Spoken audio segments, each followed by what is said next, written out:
You can chat, you can stream, you can edit, you record. If you're a content creator like the rest of us and everyone here, the 12th gen Intel Core processor does all of these things without skipping a beat. That's what it's all about. Just like these players, without skipping a beat, are going to jump right into match number 2. My name's Toppy's. I am here with the casters, the geniuses behind this thing. It is Kelly and Latigris as we get into our second match of the day. Oh, let's start big.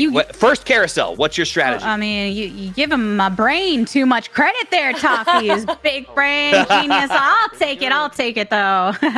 As we get into the second lobby here. And one thing with TFT players is they're pretty good at internalizing and knowing even if I got 8th or 7th or 6th in the last lobby. This is 1 of 6.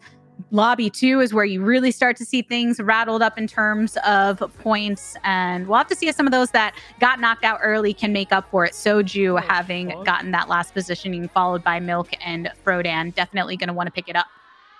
Yeah, I think definitely in the early part of the game, you're going to want to go for an item that can kind of go into whatever you're looking for. You're going to see lots of belts. You're going to see lots of rods because they can go into pretty good early game items such as a Morello's, or maybe you're going to go for more tanky items and you can go for, the Sunfire King as well. So that's definitely what we're going to be seeing from a lot of these players right here. And my goodness, it's half Archangel, Soju with already some pretty decent items right there. Yeah, he's worked into, can make an Archangels if he wants, as well as Spirit Sojin. Those are great items for a lot of the carries, and I think he's feeling pretty good about having those items, but also wanting to hold off, because if you do want to go a bit more in an AD direction, he can hold on to that sword for if needed, or even the rod can be used for something like a Rage Blade as well. No need to combine Rage. Are you a fan of Rage? I love Rage Blade. I love my Deja Rage Blade. I like double Rage Blade, to be honest. Now, I will say, Mirage, in case we see them go down that road, is Warlord's Honor in this match. So that's the increased 10% health and ability power stacking after a win. Is that something that means you want to get a Mirage up and running quickly? Or is that something that's better for like a, is that going to be a big impact in the late game for Mirage teams? It's something that, I don't think it's necessarily going to mean that players are chasing it for sure and they're going to force it. But yeah, if you know that you're going to go in the Mirage direction and you start to roll into it, then you want to make sure that you get that online as quickly as possible so you can begin to stack that up and get those 5 stacks and really start outputting a bit more of that power as well as attaining that durability.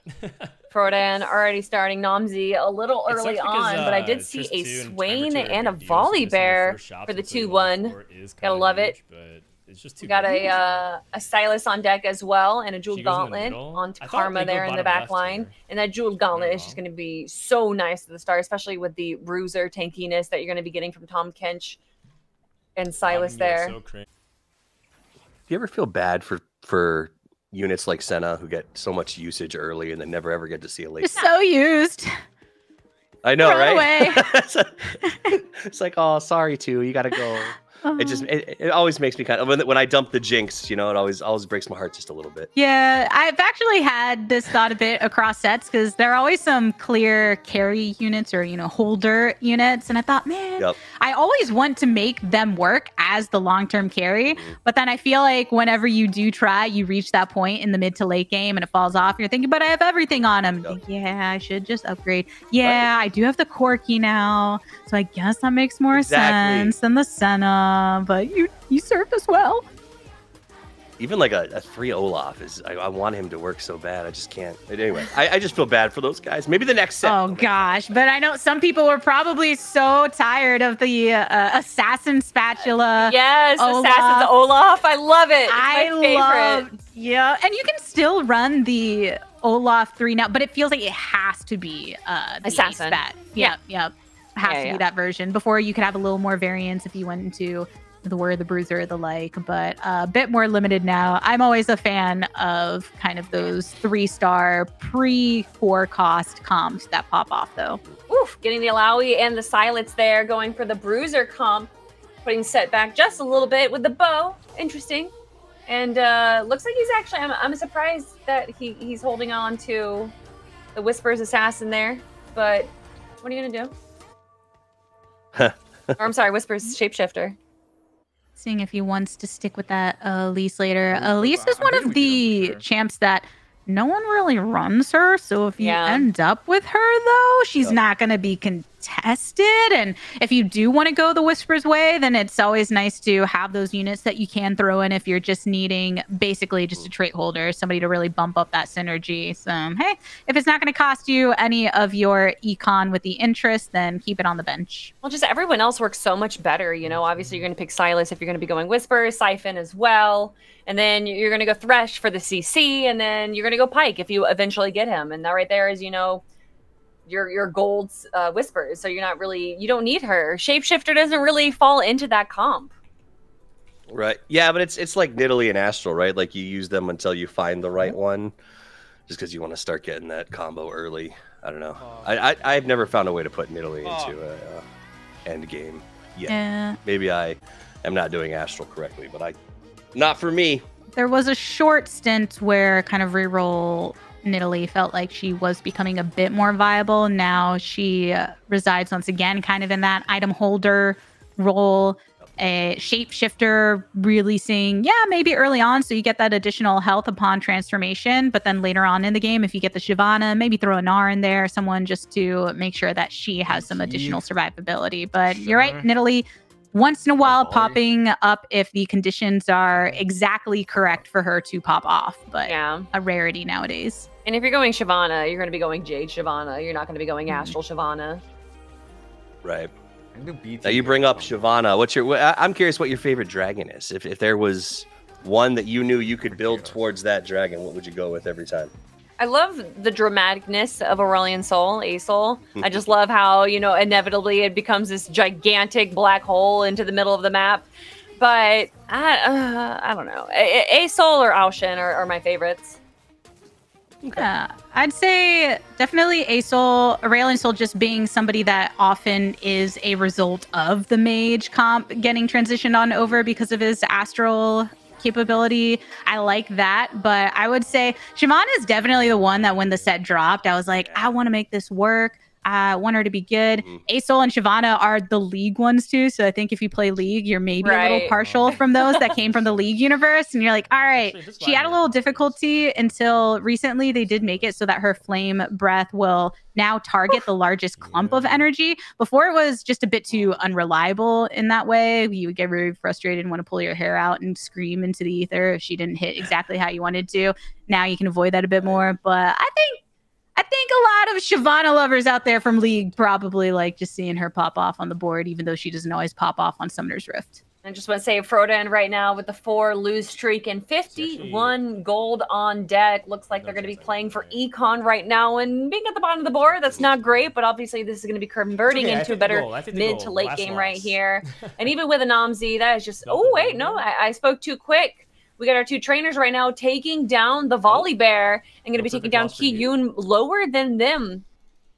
I think if I enough burst, baby. I want the nice econ, feeling good going into Krugs right now. The early trainer Cannoneer combo is so nice as well because the earlier you get trainers online, the better it is so that you can get Namzi leveled up. But then this is a comp because of Tristana that leans nicely into the Corki later. And if you got Cannoneers, you can really definitely take advantage of that.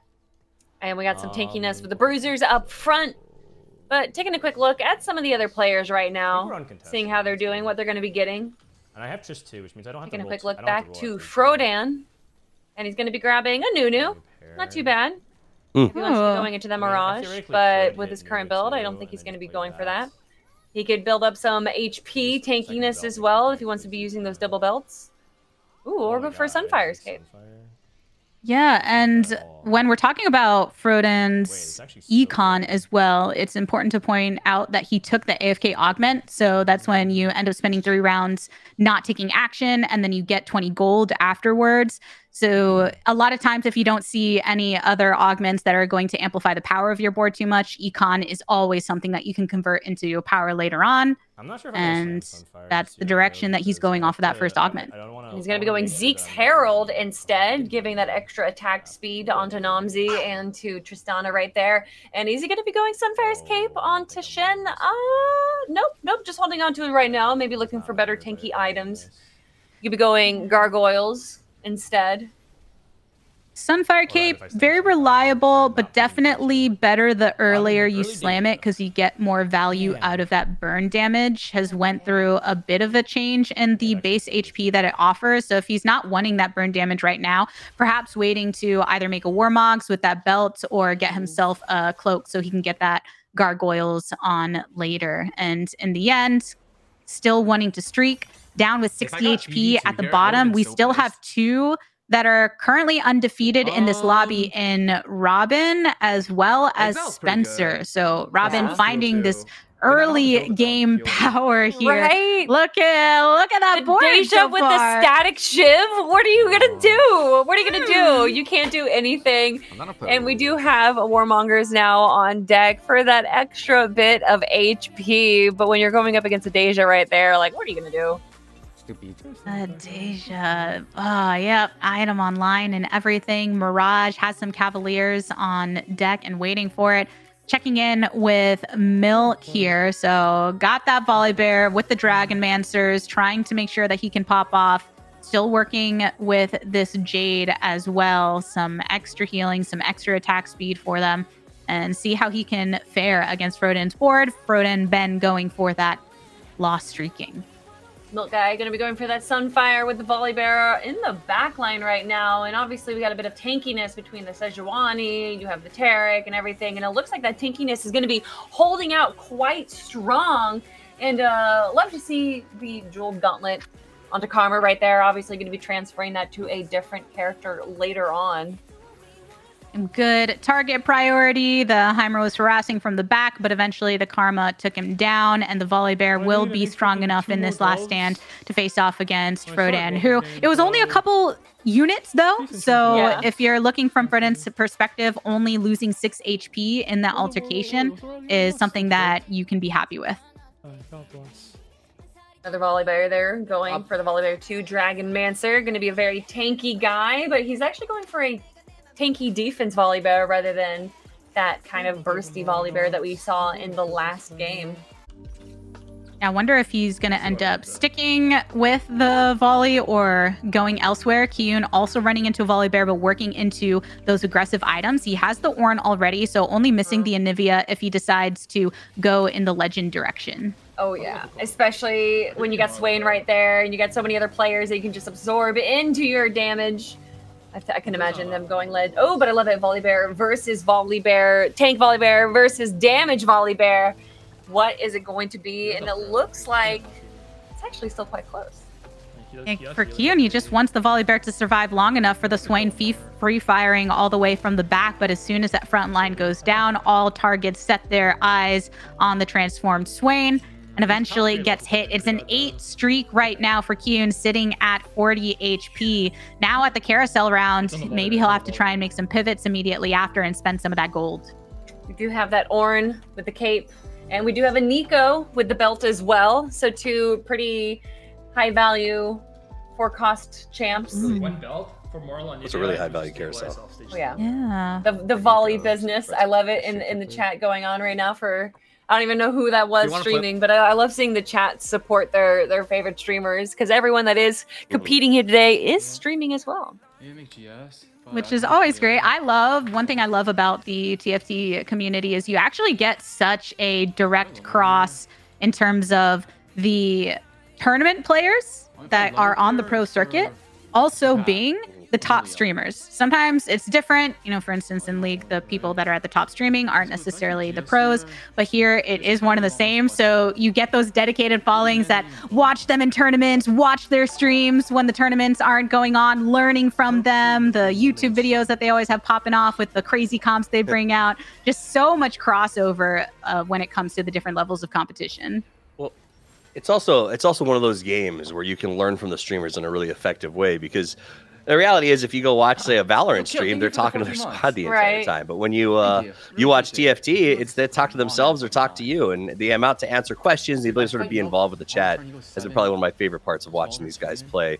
Also, the ridiculous amount of like self-deprecation and inner monologue while they play just cracks me up. Like, when it's oh my god, how could they do that? That's insane. Why would like that sort of thing makes me smile.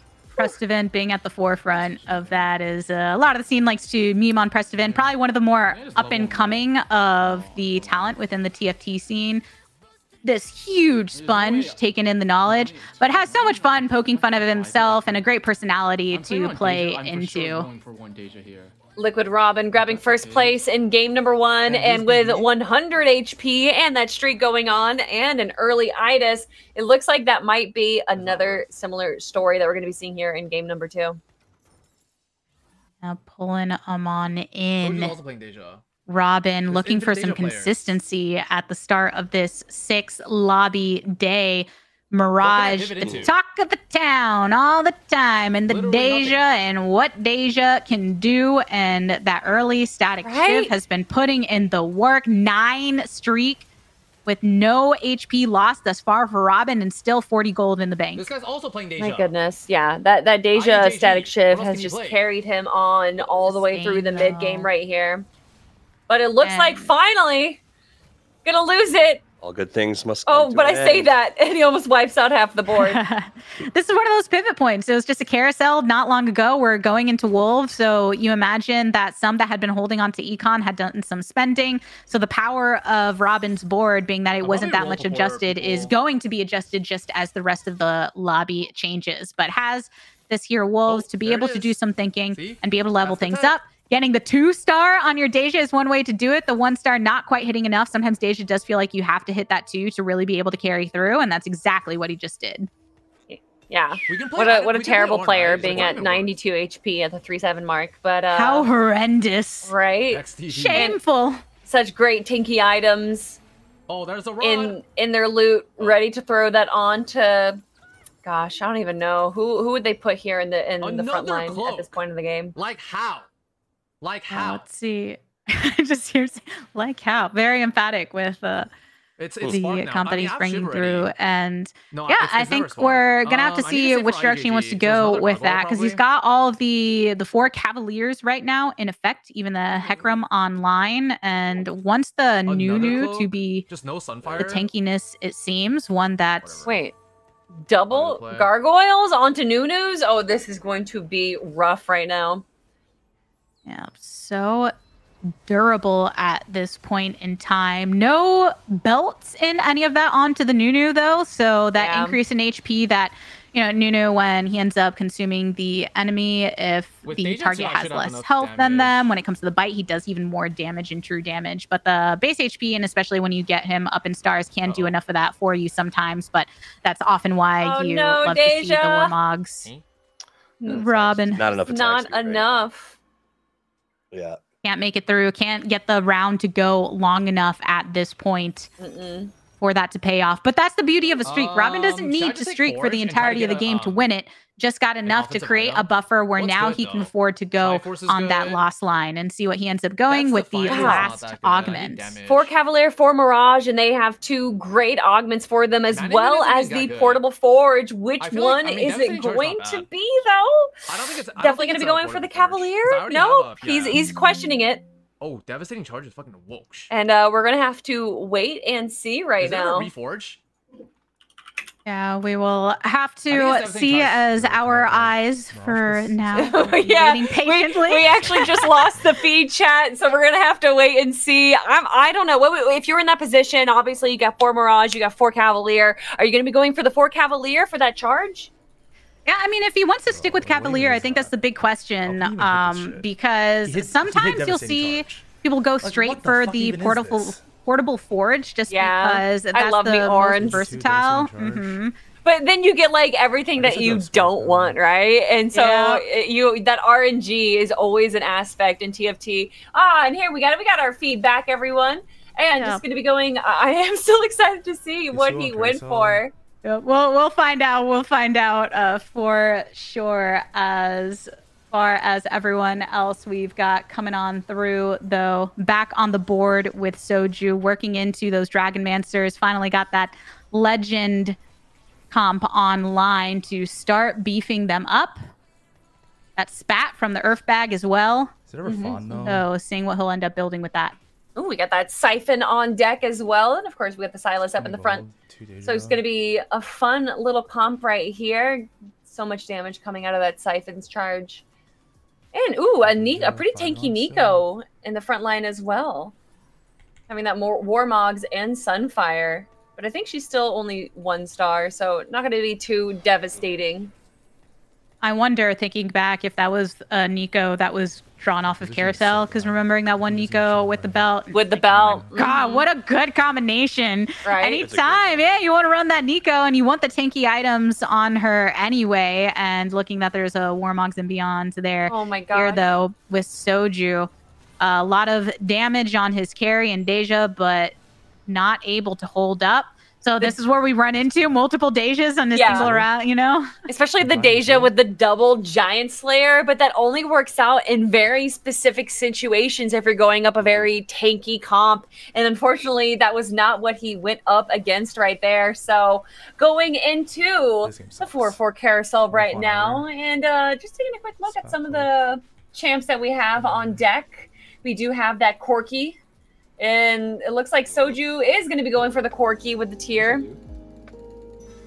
He was a little hesitant for a moment, but decided to grab it. And with the tier being already on, you can build Hand of Justice if he ends up having some gloves, so that you don't have to sell that unit, or just transfer it later if he finds another Corki. Look, it's an Elise. It's an Elise carry. And I know that that's going to be traded out 100% once they grab a Siphon, but I just love to see it. Yeah, give Elise her time in the sun. A star of KDA, a musician on the side. No one wants Siphon, by the way. Charming everybody into her grasp, into her cocoon, and now he's just got to let her out of her web for a little bit. To start. And going for the Pike as well, to go for that Whispers build. Thresh, Pike, Elise, and the Silas up in the front. All they need is that Siphon. One more bam. That's it. Oh, there it is! Grab it! Woo! Still next time. Building big in the Whispers camp. I'm trying to remember. Is Spencer the one that did 6 Whispers during the last lobby as well? I know we had one towards the top that was a pretty vertical Whispers, so maybe a comfort here. All right, Elise, you've done well. Although I say that, you immediately get destroyed. So hopefully the Siphon is going to have a better performance. Oh, is that almost a 3-star Elise? I would love it if someone actually just committed to Elise this game. Please? Let her go in this lobby. I played a 3-star Elise earlier today. I hate played against her, I should say. The worst. Trading out the Thresh instead, giving up that CC for the Elise right now, and honestly giving up some pretty decent items with the Bloodthirster, of course, a great item for Siphon right there. But when you're that close to the 3-star, how could you not?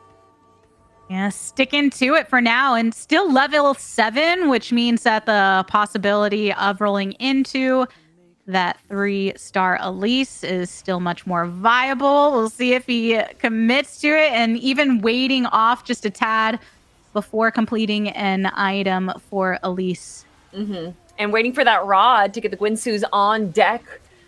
But unfortunately, eaten by Nunu. What a surprise. Yes. And not getting there just yet will be meaning that he's kind of sacrificing HP in the meantime. Milk taking a hit on that round. Especially with Aurelian Soul, my favorite. Oh, hey Soul, what a... Aurelian Soul is just so funny to me, because here, all of the dragons are similar size, but I wonder if that means because Aurelian Soul, in the context of most of the champions, is actually huge. He's like the size of a planet or something compared to a lot of these other units. And I'm like, does that mean all the other dragons that are similar size are also the sizes of planets? Because I mean, Siobhan is kind of big, but not as big as Aurelian Soul. So, you know, I just want to see a lineup with them in their own dragon world, their own dragon lands. And there we have it, Silas. But or I'm sorry, Silas. We have Siphon there, but looks like they might be actually okay. They sell out Aurelian Soul. Going to be trying to buy up whatever they can so that they can find their Silas Aoshin now on deck. But I love Zoe. Zoe's one of my favorite, and it looks like they're going to be going Mage Cap onto Sona right there, and an interesting position. I would think that they would try and put her more into the corner right there, but instead putting Lulu there and And it looks like they're actually going to be changing up the position, seeing where everyone else is. Great awareness coming out of Frodan right now. Frodan have a Namzi 4. in the bottom. Oh, yes. So close for it. I mean, I wonder if some of that was the response because there was previously a Thresh. And then now after scouting, realizing that the Thresh has been taken out, he can go back to putting that Sona over in a corner so she can get that crescendo, get her CC locked down as soon as that cast comes through. Surviving enough for now. Deja swinging away on the opposite side, but doesn't manage to hit all of them with the wave. But look, that HP is still so strong. And even with a 3-star Namzi, not enough to take on the onslaught. Robin comes through with the win in that round. And we were waiting to get that Archangel on deck for the Deja, and now it is there. The Static Shiv, the Giant Slayer. It is, if this Deja lasts until the 20-second mark, it is over for anyone. I'm just looking at the chat for Robin right now as well, saying Frodan not having a good day. Down at 10 HP in lobby number 2 with the 6th place exit during the previous round. But I still have faith, Frodan. I still have faith. Okay, nice. Ooh, again, double Giant Slayer on the Deja. Gotta love it. And having a pretty decent start right here. It looks pretty evenly matched. And I say that, and that's actually no longer evenly matched whatsoever. Can Deja do anything, though? A Deja versus Deja fight. And my goodness, the double Giant Slayer onto the Dragon's HP going to be so strong. And it's going to be a pretty close fight, actually. Oh, man. Soju just lasting out a little bit longer than Robin. And this is actually a lot closer of a lobby than we saw from game number 1. But unfortunately, Frodan does go down. Just now going out in 8th place. We do have some single-digit territory with Milk down at 7. Also another unfortunate round. I mean, what we just witnessed there, I mean, Deja's on both sides, Cavaliers on both sides. The mirroring of those ultimates going off showed you just how close it was, which can be that much more tilting when you're on the losing end of that, because you think, if you weren't doing this, I would be stronger and I could have those units. But especially in the when end, you got like this Stand United, you got some health for the kills, and you got Ornn. Oh my goodness. This is going to be rough right now for Deja's team. Sona's positioning is kind of interesting right now. I guess they thought that they might be going up against the Thresh, and that's why they put the Hummerdinger into the far corner right there. And yeah, it is just done right now. Milk Guy going to be going out in 7th place. Oh, so Milk, rough start overall. Some consistency in the finishes. Milk finishing 7th last time, and now 7th once again. Frodan 6th and 8th. And Soju in risky territory of having a similar finish for himself. If he can't keep in this fight at 17 HP, luckily did win that last round and some chunk downs in HP at those that were faring towards the top, including Prestivent, who was just dealt an L. Ooh. I should just all right, looks like that was a big L. Going for the Cavalier emblem right here. And the Titan's Resolve, of course, a great tank item for pretty much anyone that you want to put into the front line right there, grabbing that damage and that tankiness. Oh no, don't surrender! Saying, should I dip? I mean, some considerations made. Look at that. They're so close to the 2-star. There we go. You just needed it. You just needed the patience. And you are in there once again. Nah. Finding the way through. There's still 6 in this lobby right now, though. 2 tied for 17 HP, 21 not being that far off. So a couple rounds away from this lobby getting sliced down in the near future, but should be another 2 rounds at least. That Yasuo Cavalier is going to be just so good right now. And actually, pretty good. And no one. Okay. I'm loving the augments that I'm seeing on Kiyoon's right now. The Celestial Blessing, you got the tankiness, and then obviously Thieves' Gloves is a great item for the early game here. But that is just, it's just not going to be enough against Deja. What a surprise. Every single tournament now, it has just been Deja. Was hoping that Volley Bear would be enough. Kiyoon sticking with similar strategies, loves the Dragon Mancers, loves the Legends. And right now, though, Soju on a 3 streak has been sticking with that Cavalier since the beginning. So yes, making sure to grab that and put that on that Yasuo. You were noting how he was able to zip in and do that damage. So when you get to this point, 8 Mirage, multiple threats, that's a lot that you are able to push with on this Mirage board. I didn't even notice the other Mirage emblem. Oh my goodness, this is going to be so rough. It's a really good comp for Mirage. I mean, you saw the players chatting just now too about Cavaliers. Literally, who balances this as they get torn apart by the Cavalier builds right now? It just feels like if you get the right Mirage, they're just so strong in the late game. Yeah, with this Warlord's Honor, just really allowing him to hit hard. But our Elise, please, Elise, please. No! Soju, how could you? We all want to see Elise pop off. How dare you put damage on her right now? Okay, but you know what? No knockouts thus far. Spencer still sitting with 4 HP. 3-star Elise intact. Full itemization. Eventually did get that Rage Blade, but falling to those at the top of the lobby. Can I say, I hate it when you have exiles and then you get something like Zeke, so you can't stack it. Oh, it's so annoying. That's the question. Does he sacrifice any of the shield on? It's really what he wants to prioritize. Do I want some additional attack speed, or do I want to make sure I keep these shields? Because you eliminate the shield on 3 different units if you maximize that Zeke. Exactly. Defensive stats, well, in the later portion, sometimes the attacking stats can hit a bit harder, but not in that way. Not when it's kind of that spreadable, Just throw it onto Pyke. Just throw the attack speed onto Pyke and don't sacrifice any of the tankiness. Oh, he's going to put it on Siphon instead. All right, I can totally understand. The belt component, still adding some durability. All right, who do we got? Kiyoon on top. But again, as far as the top goes, our top 4 is 9 HP away from each other. And with Soju on a streak right now, it's actually going to be a pretty rough game towards the end right here. No clear winner just yet.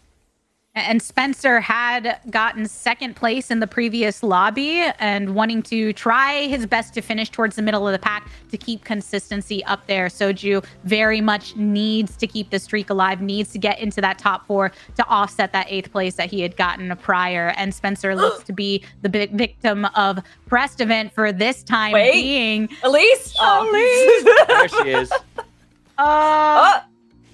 She's swinging around, putting in the work. But in the end, Elise cannot hold enough. Spencer goes out in 6th. At least she really draws out the system. It does, exactly, right? Like, I love it. Why are we all standing here? Oh, there she is. All right, Yasuo 2. Oh God, with the slow, so fun. Don't you love it? It's great. It's great.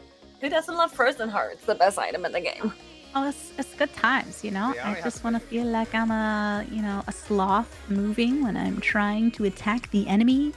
Is what I imagine when Frozen Heart, when you're on the opposite side. Yeah, I like to be my slow state. Yeah, it's all by choice. It's all by choice. The lies we tell ourselves, but we'll see how much that Frozen Heart can do here. All right. Deja, you have absolutely dominated, but it looks like it is finally your time to rest as Souless goes down in our 5th place spot. Eliminated by Kiyoon. It's gonna be me and Soju. Who's feeling so Don't worry, there's strong. more Deja to go around. Oh yeah, always. So, I mean, this is Kiyoon's comfort lately, though. Dragonmancers, legends. Yeah. So good. Especially So when you got, you know, just so much great tankiness to go with the legends there. And then you get the back Yasuo with the Ashe to add more. Yeah, looking at it, 56 gold in the bank and level 8 right now, though, with 29 HP down to 6. You don't really see much need to be pushing towards 9, just trying to level up some of these units. You have the 3-star Anivia and Volibear, separate instances of damage and threat that you can pose to Prestivent right now, who's sitting at 6 HP. Prestivent's last chance to stick in this round. Guaranteed top 4, but yearning for more. That volley bear, though, doing some pretty good damage, especially with Anivia, with the Morello, with the Bloodthirster, and the Rage Blade. It is just too much. And now we have had 2 players go down in this round, but the 2 players that are up, Soju and Kiyoon, both with a streak of their own, going to be looking for their final carousel here. Let's see what they end up grabbing. It's a Bloodthirster for Soju, just a singular rod for Kiyoon, which means he's got a specific item in mind that he wants to create here, and it's the Ionic Spark. So as Yasuo gets into the back, he can not only have a little bit of that durability, but dish out some of that additional damage and alien especially with that Bramble as well. And of course, you have the extra distance with the gun. That's going to be just so good. He's going to be able to do so much damage while still being in the back line and being able to tank all of that. But he still needs it to be 2-star, and he does not have that yet. And unfortunately, it looks like he's not going to be able to grab it. And with, of course, Soraka in the back, the double Giant Slayer. Oh, this is going to be rough. Oh, and then the Volley Bear is the one that gets pulled up. That is not what you want to see. Both of these players streaking prior to this moment, so it's been some time before they've faced off against one another. Deja putting in the work onto this Volley Bear, but he is soaking it all up. That Bloodthirster. Oh, the sustain just too good. Leona completely stuck on this Ashe in the back, but really she's just here for the synergy and nothing more. A nice hit onto Soju. Kiyoon uncontested in the latter portion of this game. That Yasuo was trying so hard, but now we got a level 9. Where are they going to go? Oh, there it is! The Yasuo 2 throwing onto the Bard as well. Hopefully going to be able to grab some decent higher cost champions right there. But instead, looks like might be going for the Karma 3. Interesting. And just being able to squeak that in, both of these players looking for this round because Soju will be eliminated if he is hit. Kiyoon does have a couple lives available to him. The Zephyr target still remaining the same on the bear. Loki, I don't know why. Tempest damage coming on through. We'll have to see if the Yasuo, now being leveled up, can do a little bit more. Slinging away on the bear again, and the shielding is good. Deja hitting the wave onto the back line. Yes, let's go Volley Bear. That Yasuo was able to take so much damage, and that is going to be it. Kiyoon is going to be winning game number 2.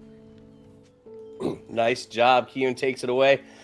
You know, he got 4th in the last one. There was a brief moment where I thought